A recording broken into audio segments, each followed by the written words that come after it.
एक बार की बात है, स्वर्गलोक में एक चंचल परी रहती थी। नाम था चंद्रकांता। वो शरारती, मस्तीखोर और थोड़ी बेफिक्र थी। एक दिन शराब के नशे में धुत होकर पहुंच गई। स्वर्ग में यह जानकर उसके गुरु भाई देवदत्त ने उसे पकड़ लिया और तुरंत बुला लाया। जब गुरु महर्षि वरुणाचार्य को यह सब पता चला, उनका क्रोध 7वें आसमान पर था। देवदत्त ने गुस्से में एक जोर की लात मारी और चंद्रकांता को फिर धरती पर फेंक दिया। अब सज्जा यह थी, चंद्रकांता रोज सिर्फ 3 बार ही जादू चला सकेगी और अगर वह वापस स्वर्ग जाना चाहती है तो उसे पूरे 10,000 अच्छे काम करने होंगे। जाते जाते चंद्रकांता ने चुपके से देवदत्त की कायनात की पेटी चुरा ली, एक ऐसा जादुई पट्टा जो बिना जादू के भी मुसीबतों को टाल देता था। फिर चंद्रकांता ने नई चाल चली। उसने खुद को धरती पर मंत्री की बेटी राजकुमारी रेशमा के शरीर में उतार दिया।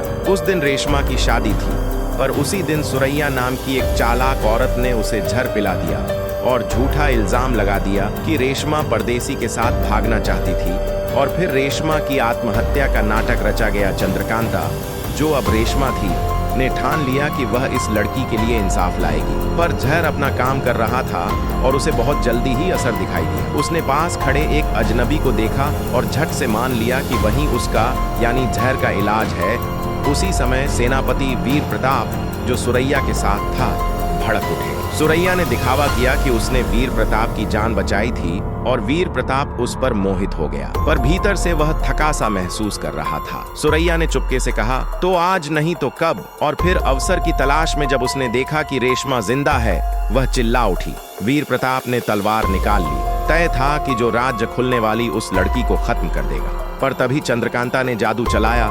उसने वीर प्रताप और सुरैया दोनों को जड़वत बना दिया। फिर चंद्रकांता वीर प्रताप के पास गई और एक जोरदार थप्पड़ उसके गाल पर मारा। हाथ दर्द से सूख गया। उसने जूता निकाला और दोनों की धुलाई कर दी। फिर उसने तलवार उठाई। वीर प्रताप की गर्दन पर रखी एक चुटकी में जादू टूटा। जैसे ही वीर प्रताप फिर से तलवार घुमाने लगा, दासी लाली दौड़ी आई और बोली, रुको सरकार। चंद्रकांता बोली, मैं मंत्री धर्मदत्त की बेटी रेशमा हूँ। अगर आपने मुझे मार डाला तो मेरे पिता आपको कभी माफ नहीं करेंगे। वीर प्रताप ने गुस्से में आदेश दिया, इसे आकाश भवन में बंद कर दो, मेरी आज्ञा तक बाहर नहीं निकलेगी। सुरैया के चेहरे पर जलन छा गई, जैसे उसे सच में चोट लगी, और वीर प्रताप दिल में हल्की चिड़चिड़ाहट ली। चुपके से जमीन से कुछ दवा उठाकर खा गया और उस दवा के असर में उसने एक बूढ़ी मादा सुअर देख ली। खुश होकर वह सुअरों के बाड़े में कूद गया और पूरी रात उसकी हवेली में सिर्फ सुअर की आवाजें गूंजती रहीं। कुछ समय बाद वीर प्रताप ने राजा सम्राट विक्रम से कहा, मैं सुरैया को अपनी पत्नी बनाना चाहता हूँ। पर चंद्रकांता, जो रेशमा के शरीर में थी,